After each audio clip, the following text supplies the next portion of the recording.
김건희 여사가 1월 달에 한동훈 후보에게 문자 메시지를 보냈다.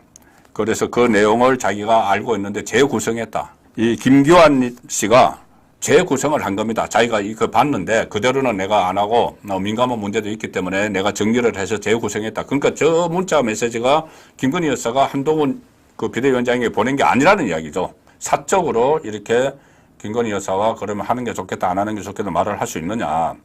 나는 공적 라인을 통해서 그 문제를 이야기를 하고 했다. 이렇게 이제 한동훈이 해명을 했죠. 이것을 지금 다른 당권 후보들이 한동훈을 엄청나게 비판하고 있습니다. 어떻게 이 대통령 배우자에게 온 문자를 씹었느냐. 그러니 당신은 비윤 후보 아니냐. 전륜 끊어졌다는 거죠. 전륜 후보다. 이런 이야기의 근거로 한동훈은 윤석열 대통령에게 완전히 대들었다. Welcome to my party, we're just getting started. A life is a dream or a nightmare scarring. Hand me a drink cause I think I'm going all in. 박지영의 한판 승부 이런 게 있습니다. 한판 승부라는 게 있는데 그 라디오 프로그램이죠. 거기에 이제 고정적으로 출연하는 사람이 김기환 CBS 논설실장, 같은 CBS죠. 논설실장이 있는데 김기환 CBS 논설실장이 김건희 여사가 1월 달에 한동훈 후보에게 문자 메시지를 보냈다. 그래서 그 내용을 자기가 알고 있는데 재구성했다. 저 화면에 나가고 있는 건 그 문자 메시지 원본이 아니고 이 김기환 씨가 재구성을 한 겁니다. 자기가 이거 봤는데 그대로는 내가 안 하고 민감한 문제도 있기 때문에 내가 정리를 해서 재구성했다. 그러니까 저 문자 메시지가 김건희 여사가 한동훈 그 비대위원장에게 보낸 게 아니라는 이야기죠. 저것을 재구성해서 한 겁니다. 그리고 이 재구성해서 만든 메시지에는 이렇게 되어 있습니다. 최근 저의 문제로 무리를 일으켜 부담을 들어 선고하다. 몇 번이나 국민께 사과를 하려고 했지만 대통령 후보 시절 사과를 했다가 오히려 지지율이 떨어진 기억이 있어서 망설였다. 그럼에도 당에서 필요하다면 대국민 사과를 포함해 어떤 처분도 받아들이겠다. 는 내용을 그 한동훈에게 보냈다는 이야기죠. 사과를 하라면 하고 더한 것도 요청하시면 따르겠다. 한 위원장님 뜻대로 따르겠으니 검토해 주기 바란다. 자, 그런데 여기에 대해서 답변을 하지 않았다. 이 부분에 대해서 한동훈 후보는 오늘 기자들에게 만나서 이렇게 이야기했습니다. 내용을 재구성했다고 본인도 이야기하지 않느냐. 그 문자 그 원본이 아니고 내용이 좀 다르다. 나에게 온 메시지와는 내용이 다르다. 그러면 뭔가 이제 지어냈다는 이야기가 되는 거죠. 김기환 CBS 논설실장이. 취재진이 정확한 내용이 그럼 뭐냐고 물으니까는 한동훈 비대위 그 후보가 제가 쓰거나 보낸 문자가 아닌데 그 내용은 내가 어떻게 말하냐. 나는 받은 사람이 그 내용을 말할 수는 없지 않느냐. 내가 쓴 사람도 아닌데. 그리고 왜 그러면 이 문자를 씹었느냐에 대해서는 사적 부분이 공적 부분에 개입하는 것을 원치 않았기 때문이다. 대통령실 그러니까는 이 김건희 여사는 어떤 공적 지위에 그러니까 정치 공적 지위에 있는 건 아니죠. 대통령의 배우자인데. 그런데 이 총선에서 당시 비대위원장이 이 문제에 대해서 이제 사과를 사과를 해야 된다는 그 취지로 용산하고 이야기를 하고 있는 상황. 용산과 서로 이 문제를 소통하고 조율하고 있는 상황인데 어떻게 그 공식 용산에서 참모도 아니고 대통령도 아닌데 사적으로 이렇게 김건희 여사와 그러면 하는 게 좋겠다, 안 하는 게 좋겠다 말을 할 수 있느냐. 그래서 그 문자를 받았지만 나는 공적 라인을 통해서 그 문제를 이야기를 하고 했다. 이렇게 이제 한동훈이 해명을 했죠. 자, 해명을 했는데 이것을 지금 다른 당권 후보들이 한동훈을 엄청나게 비판하고 있습니다. 어떻게 이 대통령 배우자에게 온 문자를 씹었느냐. 그러니 당신은 비윤 후보 아니냐. 전륜 완전히 끊어졌다는 거죠. 전륜 후보다. 이런 이야기의 근거로 이걸 삼고 있는데 이 문자를 씹었다는 걸 삼고 있는데 이거는 잠시 후에 제가 설명을 드리겠습니다. 이거는 양쪽을 다 폄훼하는 겁니다. 윤석열 대통령 본인은 물론이고 한동훈까지 다 상처를 내기 위한 일종의 저는 업무 공작이라고 봅니다. 그 말씀을 그럼 먼저 드리죠. 이야기가 나왔으니까는. 왜 제가 그렇게 보느냐 하면은, 사실, 이게 저도 어느 정도 알고 있는 내용입니다. 이런 그런 문자가 있었고, 거기서 회신을 하지 않았다는 것은, 정치권 주변에 있는 사람들 중에는 그것을 좀 아는 사람들이 몇 사람 있습니다. 왜냐하면은 이게 한번 보도가 그 전에 됐습니다. 오늘 새로 나온 게 아닙니다. 보도가 됐는데 마치 처음 이야기하는 것처럼 조금 전에 김교환 CBS 논설실장이 김기한 논설실장이 이 CBS 본인이 농담은 여기에 나가서 간혹 가다가 이렇게 일종의 뭐 찌라시 수준 아니면 이제 좀 알려진 내용을 새로운 사실처럼 해서 이렇게 말을 하는 그런 경향이 좀 사실 있습니다. 자, 그 과거에 뭐 국정원 관련 뭐 이야기들도 뒷이야기 깊숙한 이야기를 뭐 알고 있는 것처럼 그렇게 하기도 했는데 어쨌든 이 내용을 보면은 이 내용을 보면은 그때 TV조선에서 이것을 한번 보도를 했습니다. TV조선이 언제 보도를 했냐면은 TV조선이 1월 23일 그러니까는 올해 1월 23일 TV조선 뉴스9 시간에 한번 보도를 했습니다. 자, 저기 지금 화면에 나오죠. 자, 이게 처음 오늘 그 김기한 씨가 한 이야기가 아니라는 이야기입니다. 지금 다른 곳에서는 이 부분까지 이야기를 안 하고 있던데 1월 23일 자 TV조선 뉴스9 저 제목이 김건희 최근 당이 사과 결정하면 따를 것 의사 전달. 자, 그런데 이 결론은 못 냈다. 이게 오늘 김기환 씨가 했던 이야기하고 맥락이 같습니다. 그때 보도됐던 내용이 뭐냐면 TV조선에서 대통령과 여당 대표 간 충돌, 그때 저 여당 대표 이제 비대위원장하고 충돌을 했죠. 충돌을 한 초유의 사태가 일어난 건 김건희 여사 관련 논란 때문이라는 게 정설이다. 그런데 양측의 갈등이 본격화하기 전에 김건희 여사가 명품백 논란에 대해서 사과를 할 의사가 있다는 뜻을 당 쪽에 전달했던 것으로 TV조선이 확인했다. 그런데 여기서 당 쪽이라고 이야기했지만 한동훈이라는 이야기를 안 했습니다. 왜 그러냐면은 그게 이제 좀 민감한 문제이기 때문에 문자 메시지가 오고 가고 있기 때문에.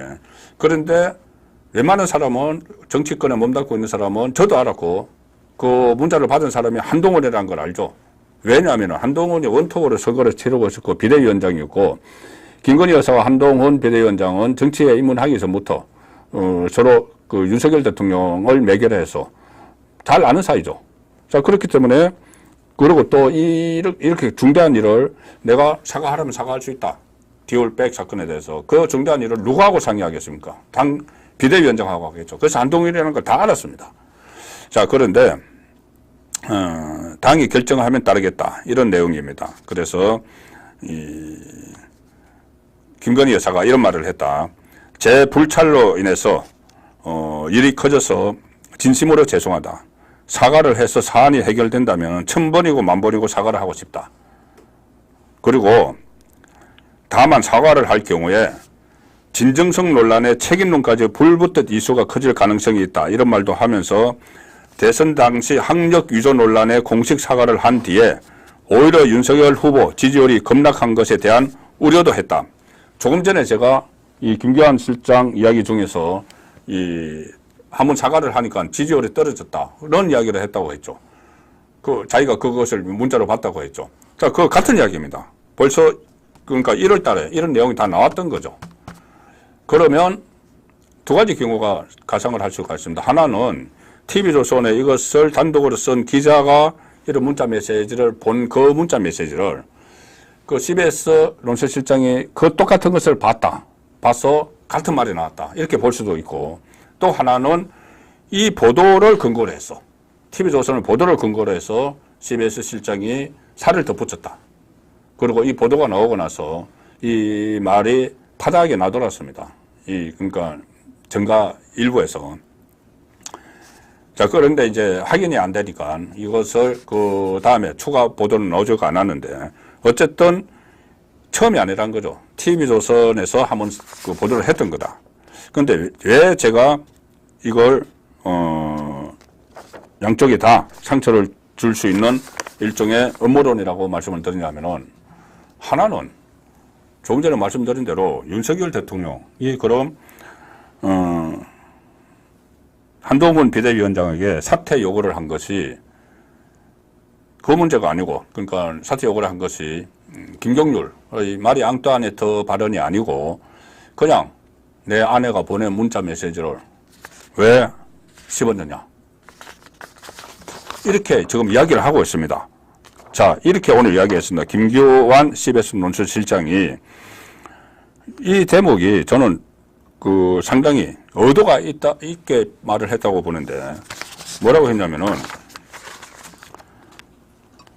라디오에서 박주영의 한판 승부에서 김건희 여사가 한동훈 비대위원장한테 이렇게 정중하게 대국민 사과의 자리를 만들어 달라고 했는데 한동훈 비대위원장이 일체, 그러니까 무시를 당했다고 여사님이 느끼는 거죠.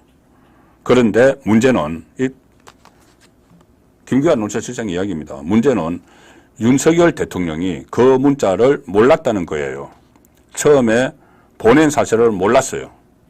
김건희 여사가 한동훈 비대위원장에게 보낸 사실을 몰랐어요. 그런데 여사님이 그냥 임의로 개인적으로 친하니까 문자를 보냈는데 대통령께서 뒤늦게 이걸 아신 거예요. 여기서 나오네요. 발음도 이상합니다. 어쨌든 읽고 나서 씹었다.